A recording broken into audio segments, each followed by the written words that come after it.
I'm coming for you. Warn this guy. I don't want to have to make this video because it's not very serious. I really want that next to the others. I was thinking it would be the funny video. I love how David Wood sometimes brings him up as props. My arch nemesis, lol. David Wood once said, it's not a good idea to have this guy on your channel for a debate. He's had some cases with the justice and everything. So I won't say his name and I won't show you his face, but you'll know who he is, because you'll recognize his voice. And I'll use this as a representation. You guys will know exactly who it is. I told him once, you remind me of Yla'lbatata. And he answered me, never heard of him, I have no idea who it is. Hey mon ami, t'aimes ça manger des pétates? Attention, 1, 2, 3, 4, go! Recently there was this really foul internet Muslim. I nicknamed him Seyid Yla'lbatata. He went around sort of in the public eye. Said something absolutely disgusting. Does that a lot with people's personal life details. Attacking people. Vile. You need to know, this is one of the smaller fish. It's a lot worse than that. What it seems like is there's this lower bog within Islam. I think this guy, see him in that light, you know what I mean? It's one of the cases where you do something bad, state you become in at that point, and you might be wondering, what's the point of this video? Well, there is one thing actually. This is actually an interesting point. How Islam understands Christianity, looking at it through the Islamic lens with their bias. And as I had already made this video response to, as another example, Muhammad Hijab, quite interesting to note. I don't deal with Islam myself. The reason being, I don't know about it. However, there is a reason why I would be engaging in debate with a Muslim, and that is when Islam talks about the Bible. I've always stated this. I only have the Quran and the Sirat. That's all. Tirmidhi and Tabari, Sunan Abu Dawud. Each one of those is a book set. I was talking about him. It's like, yeah, so he's got his extra bookshelf. Also, you need to know that the Bible is the judging point Islam is supposed to convince. And so it's perfectly fine to stay in the castle fortress, engaging the people from the outside to tell you why to listen to them. I said, first of all, in terms of the Messiah, when he arrives, the apostles, everything they're believing in, you'd be finding it strange if they were agreeing with Balaam and not Moses. Islam claims is this Bible thing that Islam would sort of prove itself, the real one. Islam fails the Bible completely. I recently did a video response to Hemant Mehta on his video about the Bible. Now this video on what he said, I consider this the lowest hanging fruit of the people who have done no research. To the people, these atheists, thinking it's right argument in complete ignorance. Badly researched arguments just come up with just like that. The arguments are terrible. Most Muslims, talking about Christianity, they don't really have they're not really proficient. I guess this just shows something. Cartoon Mo once said, this guy has to stop making videos. And as for you Muslims who are watching this would be Islam's failure. If this is normally what you're producing, unless there's other explanation. Because if this is what it produces, then that's how bad it gets. See to it. If you go to the Answering Islam website and look up rebuttals, you'll see a ton of rebuttals to me and his website. And this is a video he sent me. It's like, for goodness sake. Because I warned him to take it down. I think about 3 times. I said, I'm about to download it. It's your last chance. Assalamualaikum warahmatullahi wabarakatuh. So today I would like to talk about this book, the Bible. Were books that were revealed before the Quran came. Taurat, the Zabur. Zabur is Psalms, it's singular. Injil, Gospel. Immediately they try to associate that with the Bible. This book is corrupted, alright? They are still obsolete because the Quran supersedes it. Still believe in the Quran first and foremost. We will not take this Bible as our holy book, written by those who are unknown, even though traditionally they are attributed to the prophets of the past. No, it's just because you don't like to be thinking that that's what they actually said. It's a problem for an Islamic starting point. We don't have to accept the Islamic standing point. We can stand by our point. We need to find if there's actually a problem, if there's any reason why we should be thinking that's a problem. The reason why is Islam. And as they're looking at things through an Islamic lens, they're going to be changing things around. not understanding the way it is. First of all, why is it that whenever they're talking about anyone, they're always calling them the prophets? The history, the Jewish prophets of the past. So most of this history are actually written in Chronicles and Kings.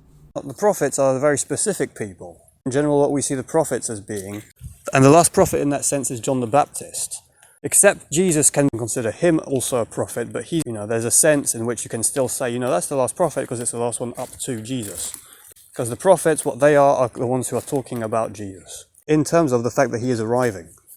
But this man is going to be calling all of the people of God in the Bible prophets. Why? But this isn't what we're generally calling them. Every single time we allude to them, it's not the main way that we're considering them. Well, it's because they're considering it through terms of Islam. As they see Muhammad is a prophet. He's the one who's bringing the message of God. So that's why they're seeing everyone else in that same kind of function. Jesus, he's called Mashiach. They always call him Prophet Jesus, like it's written in their surat. Does that mean that we would consider him a prophet? It is true he is one. Christ, the Messiah. That, if anything, that would be his main function. Mashiach, the anointed, and what it means. Does this really matter? It does seem like we are losing a lot of important things. We have the 5 books of Moses, okay, the Pentateuch, right? And then we also have the major and minor prophets, okay? Okay, now here it comes. Now remember, right, how he classes the holy books that would have existed. Now listen carefully. A Muslim once told me, how on earth do you think you can trust the Psalms? Some of them were written after David was dead. He never said he would have had to write all of the Psalms. Where is that? It's in Islam. Some of the Psalms weren't written by David. Solomon, some of them. Asaph, some of them. The sons of Korah, some of them. One of them was written by Moses too. But this is what this guy says, unfortunately. So we have Psalms, we have Proverbs, and we have Song of Songs. These 3 are attributed to David. For goodness sake. This is when I thought, I'm going to embarrass you. You see, because you're seeing things in terms of those Zabur, Injil, you still have it on your shelf. Open up to Proverbs at the beginning. Chapter 1, the Proverbs of Solomon, son of David, king of Israel. Now, open to Song of Songs. What does it say? The Song of Songs, that is Solomon's. We have the 4 books of the Gospels, singular, Injil, Gospel, not Gospels. This is interesting, and this is how we know about this. In present-day Iraq and Syria, Syriac-speaking world, they had this way of calling the 4 Gospels singular, the Gospel. We go down into Arabia where people are illiterate, including Muhammad. So when he hears Al-Injil, singular, he thinks it's a singular book. So that's why. And this is facts that you can prove. There were thousands of Gospels. It's not even true that there's thousands of false Gospels that existed. It was about 40. Yeah, there's the Gnostic Gospels. People called the Gnostics, saying that they are disciples of Matthew. As for Matthew himself, we have the Gospel of Matthew. They don't agree with the people who believe the Bible, and these Gnostics invented certain stories, and they invented them out of their own mind. One of the things that they've invented, Mary going to the temple and casting lots, and it falls on Joseph as to knowing that he is going to be taking care of Mary. We know that Joseph would have known exactly that because the Lord had told him through an angel. The 2 stories don't add up, they can't go together. The Gospel of Matthew dates back to the 1st century. We know it's from that era. All the Gnostic Gospels, none of them are. There was a major crisis in the church, and when they convened in the Council of Nicaea regarding the nature of Jesus. That's the Da Vinci Code stuff. You're going there? Oh, for goodness sake. Now, they had the Trinitarian understanding before. Even the term Trinity was coined by Tertullian. It was a new teaching that had been arising in Alexandria, who was working as a bishop called Arios. See, essentially we need to remember 2 things. There's going to be one who comes as a son of man, and his origin is eternity, according to Micah 5. One who is God is going to come and be born as a human being at one point. Arius basically took some verses that were explaining one, ignored the others. Council of Nicaea they came and corrected him. They actually came to a conclusion that, God and Jesus are one. Jewish people have always known that the Messiah is divine, eternal.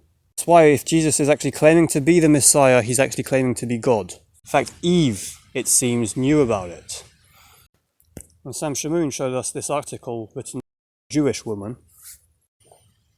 I do confirm I speak Hebrew. I looked and I checked, and yes, God was telling them there's going to be a child that's born of the woman, not born of the man, born of only the woman. He's going to crush the serpent's head, meaning basically he's going to come and redo everything and make it all right. And when Eve gives birth to a child, she thinks that this is him. I had a child, et Adonai.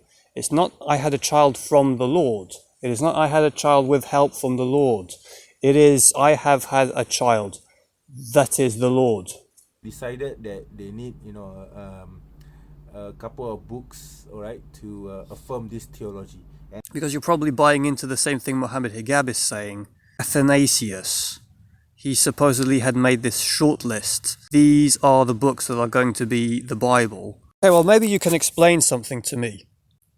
Why is it that both the Trinitarians and the Arianists are already looking at the Bible, knowing what it says, using it for reference? Ephraim the Syrian, for example, has the Syriac translation, all the same books as we have. Also explain this to me. How come all the Bible translations already made at the time, the Syriac Bible, the one that Ephraim the Syrian has, the Coptic translation, what are they translating? Which Bible books? Which books are they translating? Maybe you can explain this one to me. Why is it that people like Clement of Rome, Polycarp, Barnabas, Justin Martyr, Ignatius, Melito of Sardis, the earliest people that we have, why is it that when they're quoting the Bible, that's what they're quoting from?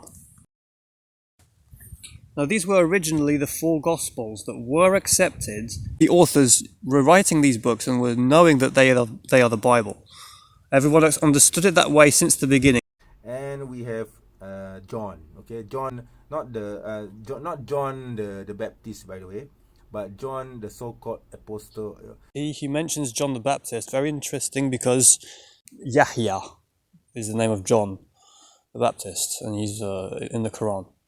Allegedly. So, and John is more towards the mystical aspect of Gnosticism, okay? It's curious, you're talking about Gnosticism too. Is the Gospel of Thomas not in the Bible? This is God's word. This is not God's word. Later on, they moved over to present-day Iraq. In the Quran, you also see some other teachings that are from the Gnostics. In Surat Al-Imran, the one that's the reason why a lot of Muslims are telling you that they believe in Jesus.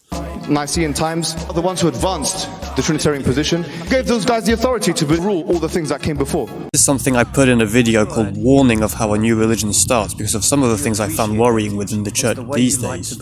How people start to believe certain things and they're not really the Bible. And when you start to base yourself within that, it's a matter of time and a new official religion could be starting. And it's timely because recently, with an opportunity arising, Hovind got attacked by Seyid Yla'lbatata. And it was mentioned Kent Hovind once said that Islam was a Catholic invention.